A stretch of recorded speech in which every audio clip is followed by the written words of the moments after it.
बॉलीवुड में बहुत कम ऐसे कलाकार हैं जिन्हें कम उम्र में जल्दी नाम और शोहरत सब मिली। ये किस्सा है बुलंदियों पर पहुंचने से पहले ही अपने फैंस को अलविदा कहने वाली बेहद खूबसूरत दिव्या भारती का। दिव्या भारती बॉलीवुड का वो चमकता सितारा थी जिनकी जिंदगी तो नहीं लेकिन मौत किसी रहस्य से कम नहीं रही। सिल्वर स्क्रीन पर डेब्यू करते ही दिव्या की एक के बाद एक कई फिल्में हिट रही।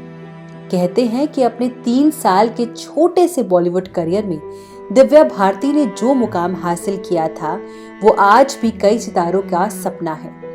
लेकिन कौन जानता था कि रुपहले पर्दे का ये चमकता सितारा इतनी जल्दी हमें अलविदा कह देगा। 25 फरवरी 1974 को जन्मी मासूम चेहरे वाली दिव्या भारती ने बहुत छोटी उम्र से अपने एक्टिंग करियर की शुरुआत की थी। शुरुआत में तेलुगु फिल्म्स में काम करने के बाद दिव्या ने 1992 में आई फिल्म विश्वात्मा से बॉलीवुड में डेब्यू किया था। इस फिल्म में दिव्या भारती पर फिल्माया गाना 7 समंदर पार सुपर डुपर हिट रहा था। विश्वात्मा की कामयाबी के बाद दिव्या ने वो मुकाम हासिल किए जो आज भी कई सितारों के लिए सपना है। दिव्या ने शोला और शबनम, दिल का क्या कसूर, जान से प्यारा, दीवाना, दिल आशना है गीत जैसी हिट फिल्में दी।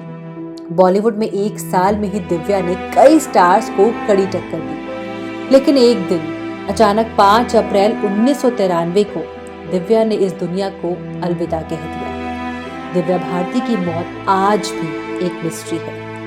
आज आपको बताते हैं आखिर 5 अप्रैल 1993 को क्या हुआ था। दिव्या भारती फिल्म शोला और शबनम की शूटिंग कर रही थी। उस दौरान फिल्म के लीड हीरो गोविंदा ने उन्हें डायरेक्टर और प्रोड्यूसर साजिद नाडियाडवाला से मिलवाया था। ये मुलाकात कब प्यार में तब्दील हुई इसकी किसी को कानो कान खबर नहीं। दोनों ने शादी करने का फैसला किया।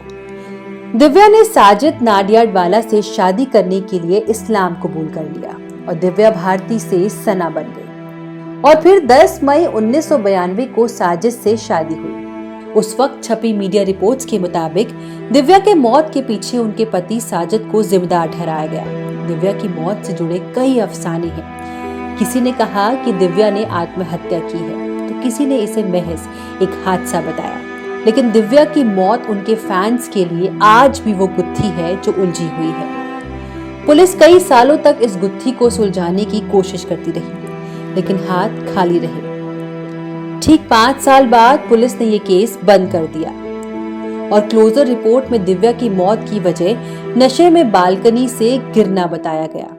ये किस्मत का कितना क्रूर मजाक था कि दिव्या जब उसी बालकनी पर आती थी तो हजारों फैंस उसकी झलक के लिए लाइन लगाए घंटों इंतजार करते थे।